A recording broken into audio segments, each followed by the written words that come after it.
Mathieu Noël. Enfin contre l'invité. 10h30, midi. Mathieu Noël. C'est pas trop tard. Cher Mathieu, ce matin, vous auriez bien aimé dire du mal de Marc Lévy, mais malgré votre mauvaise foi légendaire, vous n'y êtes pas parvenu. Croyez bien pourtant que j'ai tout essayé, Michel. Hier soir, je me suis plongé dans la lecture de son nouveau roman, avec à peu près autant d'a priori qu'Éric Nolot entamant la lecture des mémoires d'Evangélie. Mais quelle icône celle-là! Elles sont sorties les mémoires. Non, tous les voyants étaient au vert pour que j'écrive une chronique rageuse, aigrie. Déjà, j'étais chafouin, car mon colocataire, le raffiné Mathieu Madénian, avait encore oublié de changer l'eau de Maurice, notre petit poisson rouge. Pauvre Maurice, j'arrivais trop tard. En pénétrant dans le salon, le spectacle était accablant. Le sol était jonché d'un mélange improbable de cacahuètes, de Pringles, de vieux emballages de vache qui rit et autres mets diététiques qui composent le régime de Madénian. Sur la table basse, un camembert cœur de lion prenait ses aises. À ses côtés, des dizaines de photos de Mathieu qu'il avait dédicacées au cas où. Partant du principe qu'après 10 ans de point-virgule, le succès, logiquement, ne devrait plus tarder. Quant à Madénian lui-même, il était comme à son habitude en pleine réflexion. Préparait sa chronique avec cette rigueur méridionale qu'on lui connaît. Maurice, quant à lui, n'était plus Michel. Il flottait sans vie dans une eau saumâtre, la bouche ouverte et le regard vide. On aurait dit Kate Winslet dans Titanic. Near, far, wherever you are, Maurice, my heart will go on. Là, Pas mal. alors que Bien j'étais tenté, agenouillé devant l'aquarium et que je rendais un ultime hommage à Maurice, Madénian ouvrit un œil. J'espérais qu'il prenne lui aussi un instant pour se recueillir devant la dépouille de Maurice, mais au lieu de ça, il s'est simplement contenté de soupirer. Il a mis les pieds sur la table sans se soucier du camembert et il s'est plongé dans la lecture de son magazine préféré, Passion Pétanque. Vous vous rendez compte, Michel, faire ça à un poisson? Je mange beaucoup de poissons, j'adore les poissons. Oui, c'était pas la question, mais enfin bon. Alors, évidemment, s'en est suivi une explication musclée. J'ai menacé Madénian de ne plus renouveler notre stock de pastis 51. Le ton est monté. J'ai eu le malheur de dire que Gignac avait 2 pieds gauche et que l'OM allait finir en Ligue 2. Mathieu est sorti de ses gonds. Non!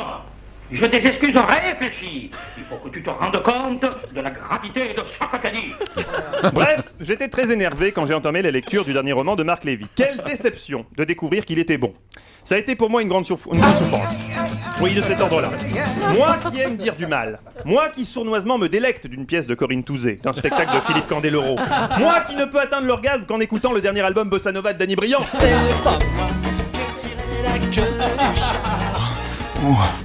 Et plus particulièrement, le titre C'est pas moi qui ai tiré la queue du chat qui attise mes sens plus qu'aucun autre, je l'admets.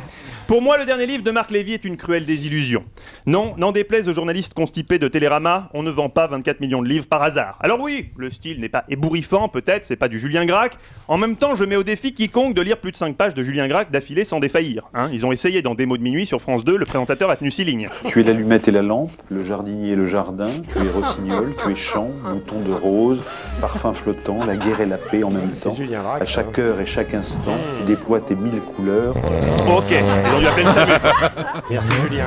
Autre défaut agaçant de Marc Lévy, la modestie. Je ne suis pas un artiste, mais un simple artisan, nous dit-il, du haut de ses 24 millions d'exemplaires vendus. Car Marc est resté simple, et là franchement je ne comprends pas. Personnellement, si j'avais vendu 24 millions de livres à travers le monde, laissez-moi vous dire que je ne me laisserais pas marcher sur les pieds. Déjà, je mettrais les choses au clair avec ce Guillaume Musso. Si tu me doublais un jour, je te désosserais comme un gigot. Quand je rigole pas, je te débiterais comme un jambon. Ensuite, si un petit critique de Libé s'avisait de me chercher des poux, je peux vous dire qu'avec Bibi, il serait bien reçu. Mais qui es-tu, toi, tête de con? Je suis un seigneur, moi! Un prince! Et toi, tu n'es qu'une pauvre merde! Et alors? Non, moi, si j'avais vendu 24 millions de livres, j'exigerais qu'on m'appelle Excellence, je donnerais des fêtes décadentes sur un yacht battant pavillon pamanéen pour pouvoir dégazer en zone littorale, je m'aspergerais de champagne millésimé en hurlant...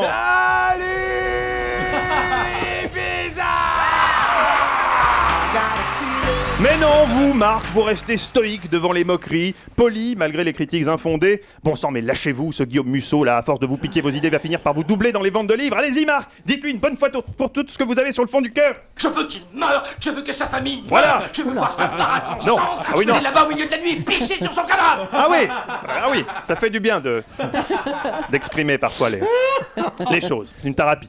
En tout cas, une chose est sûre, vous méritez votre succès, ce n'est pas Michel Drucker qui me contredira. Je crois savoir qu'il a beaucoup aimé votre livre, n'est-ce pas Michel? Vous l'avez lu hier soir? Il y a tellement de livres qui sortent, des livres politiques.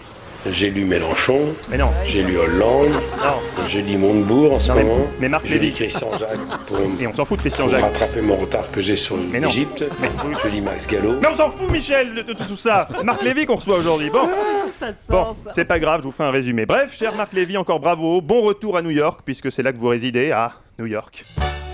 J'essaye de convaincre Michel de visiter New York avec moi. Lui qui dans sa vie n'a jamais été plus à l'ouest que Saint-Brieuc. Ça lui ferait un choc. Mais pour l'instant il hésite. Il se méfie de l'Amérique. Ça va dans la lune avec des ordinateurs et du Coca-Cola, mais ça bouffe du gigot à la confiture. Alors moi je lui explique que New York c'est pas l'Amérique, que c'est une ville unique, mais rien à faire. Il y a qu'un truc qui l'intéresse à New York, c'est la Statue de la Liberté. I want to fuck her. Oui, on verra ça. On verra ça sur place, Michel. On verra si c'est possible, on verra si on peut avoir les autorisations. Enfin bref, encore félicitations, cher Marc, et évidemment je dédie cette chronique à feu Maurice. Wherever you are, Maurice. Le poisson rouge. Mathieu Noël. Merci Mathieu. C'était très très bien. À revoir sur Europe 1.fr.